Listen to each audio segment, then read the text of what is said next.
Yangi O'zbekiston. Yangi ruh va falsafa. Yangi energetika. Siyosiy irodaning mahsuli. Bugungi loyihalar bundan 8 yil avval energetika sohasida boshlangan keng ko'lamli islohotlarimizning uzviy davomidir.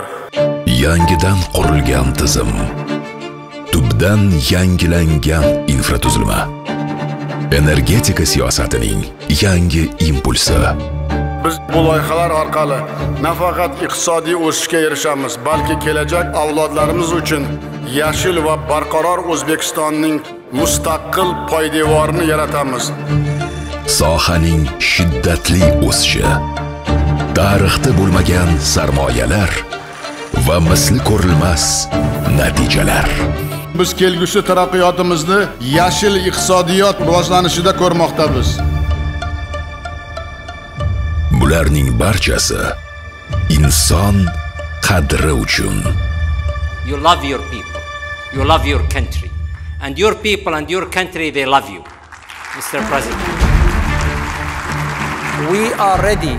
Janob Prezident, biz qayta tiklanuvchi energiya ulushini 54% ga yetkazish haqidagi orzuyingizni ro'yobga chiqarishga tayyormiz.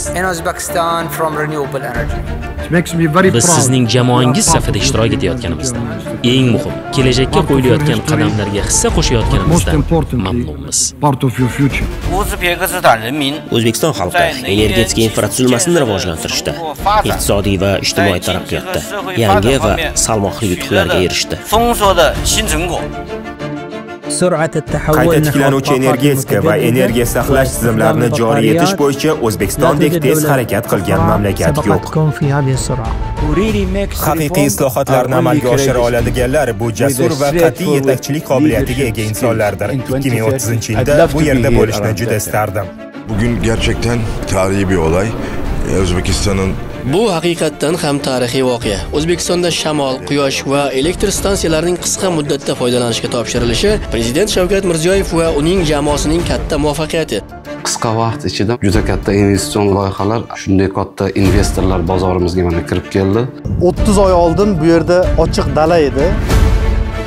Bunday joylar Qoraqalpog'istonda bo'lmagan. Prezidentimizga qoyil qolsak arziydi. Men o'z orzularimda yashayapman va ishlayapman. O'zbekistonni juda yorqin, yangilanuvchi energiya kelajagi kutmoqda.